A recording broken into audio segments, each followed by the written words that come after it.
that the relationship itself must be allowed to be alive. It must be allowed to expand. And so what you're looking for are not promises, because no one can keep any of them anyway. Right. So you're not looking for promises. What you're looking for is enough compatibility that you have a pretty good chance of getting pretty good momentum going, where you will not lose yourself in the relationship. What you're reaching for is the freedom to continue to decide. Yes.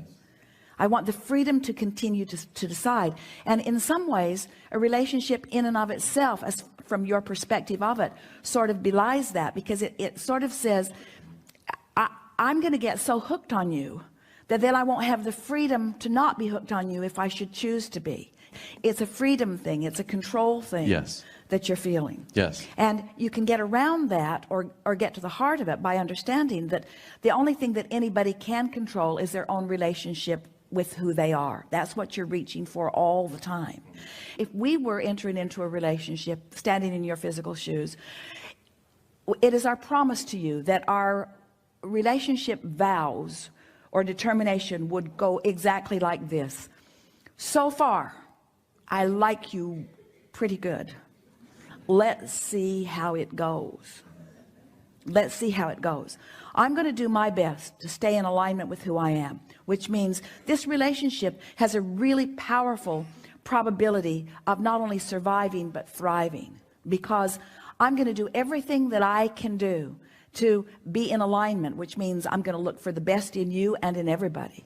And I'm not going to talk hardly ever about things unwanted. And I'm going to keep myself so tuned in that I have source energy flowing through me, so that my capacity to love is going to be more than almost anybody you know, because it's going to be steady and consistent.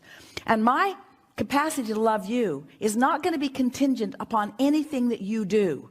I'm leaving you out of that part of the equation. I'm taking full responsibility for how I feel. And I'm going to practice it for a while. I've been practicing it for a while, and I'd like to practice it for a while with you, but I can't make any guarantees, because I want to be in alignment.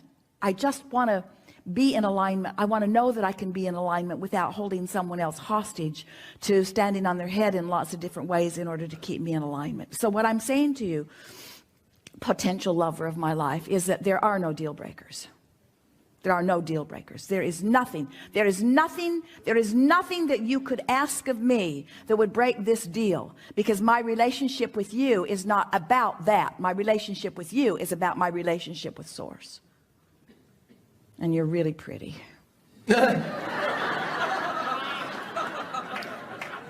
You're really pretty, you're really smart, you're tuned in, tapped in, turned on. In other words, have fun with this. You don't have to make long-term promises, but in the meantime, collect some data. And in other words, you're wanting to collect some data. What you want to say to people who are coming to you is, I'm trying to find myself, and maybe we could hang around together while I find myself. And finding myself means I want to see how much time I can spend with you, with all of the variety that you might introduce into the relationship with me, while I stay in alignment with source energy. That's what I'm doing right now. And it is our promise to you that you'll not only find that alignment, but you'll find someone else who has exactly the same plan. Can you imagine two people coming together who are neither one holding each other hostage for the way the other one feels, tuning into source energy and living happily ever after, or not, but living happily ever after, or not holding anybody responsible for how they feel but themselves? How refreshing is that, you see? And that's really what you came to us to say. It is. It is. Yeah, it is. So if because I study a lot of different platforms and et cetera, and I love your stuff. It's conversational, it's easy. It's law-based. Yes, yes. How do you phrase this? Is our purpose to awaken in the human experience to the fact that we're connected to Source, or is a purpose here to play with that we are Source? And what do you think is the distinction? Because awakening to the fact that you are Source is necessary before you play with Source. Yes. I guess it's more of a, what is the meaning of life kind of a type of question. The meaning of life is, I was alive before I came, and I wanted to come into this body because I knew that I would have more vivid, tangible, tactile experience with life. To be physically focused with all of its manifestational evidence is really the leading edge. It's the best. This is where all creation is. So to be in human form, and as you said, good words, consciously, deliberately aligned with that broader part, so that I'm constantly and deliberately tuning myself to that, so that the whole of me, or all that is available to me, which is more than we can even express, can flow through me in any point in time, so that my moments in this body, my focused moments, are rich and full and meaningful and incredibly satisfying. To be in a physical body in concert with source energy. So sometimes you're not in concert with source energy because you're exploring contrast, and out of that you are more defining about what you want. But then when you come back into concert with source energy and allow yourself to experience what you have defined, that's just as rich as it gets. Esther's been asking some serious questions, sort of like what you were posing here. She is asking us, Abraham, do we really need to continue to write books and hold seminars and have conversations, or aren't people just going to figure it out as they go along? And we say, certainly there is the potential of figuring it out as you go along, once you understand that your emotions are the key. But until you understand that emotions are the key, until you get that you're vibrational and that your emotions are your indicator of that, then you don't have any guidance that is consistent enough that you can really know what you're doing. Emotions and feelings are the same thing in your words? Close enough. The emotions, the way you feel, emotions, are your indicator between the vibration of your thought in this moment and the thought of that broader part of you that knows. So if you're in a moment, you're in a situation, let's say you're part of a program, or you're taking this seminar or whatever, and you're in resistance to it, or anything about it, let's say it challenges your religious beliefs or whatever we would make up about it. How do we know what's the difference between the emotion of that and the feeling of that?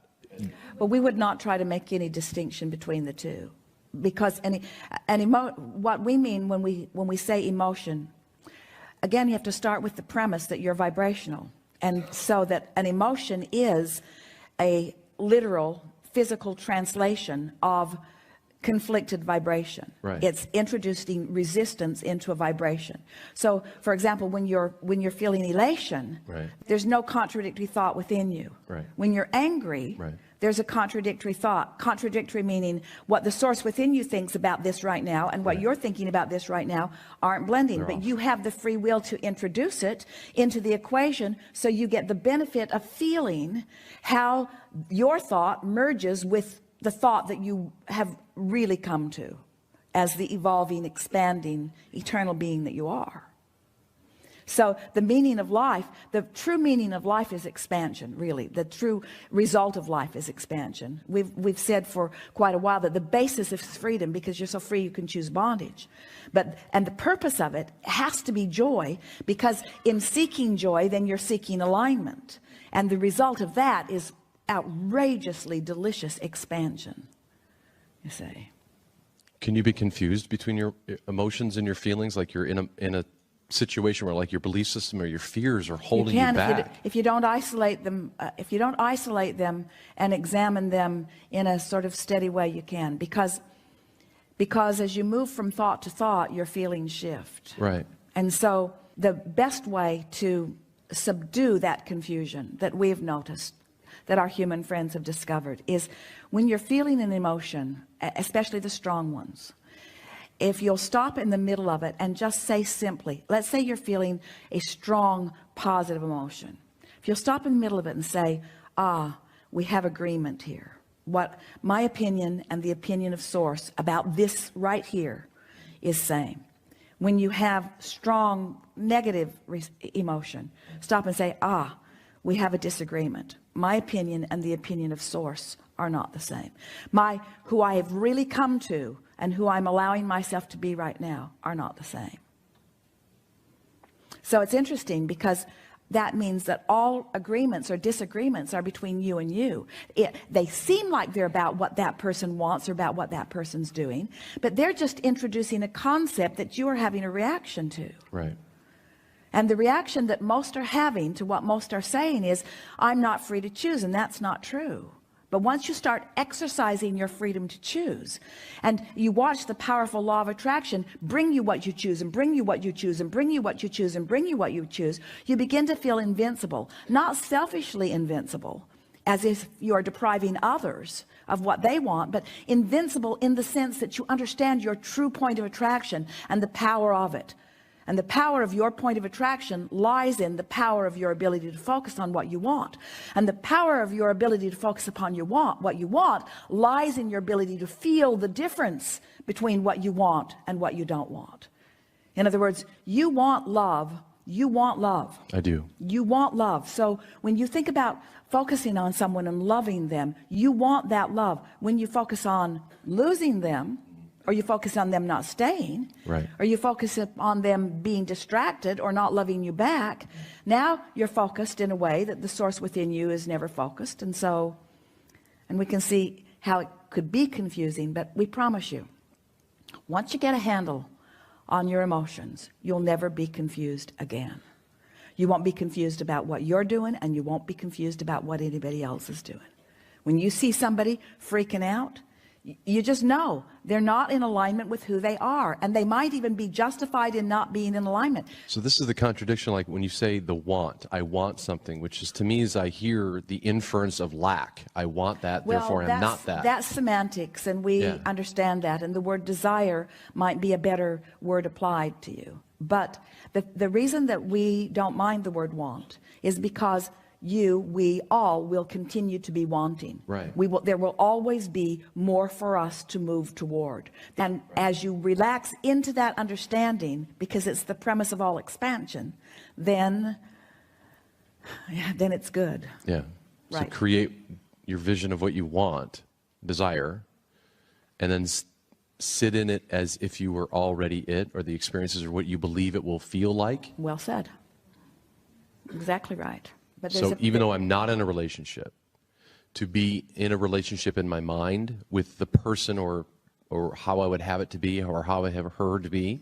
Well, this is something that we would give to you that's a little different from that. Certainly that works. And if you're really close to knowing what you want and feeling pretty good about it, then that just accentuates. In other words, the more specific you get, the faster the energy moves. So if you're feeling pretty good, being more specific helps you. But if you're not feeling good, being more specific hurts you. Got it.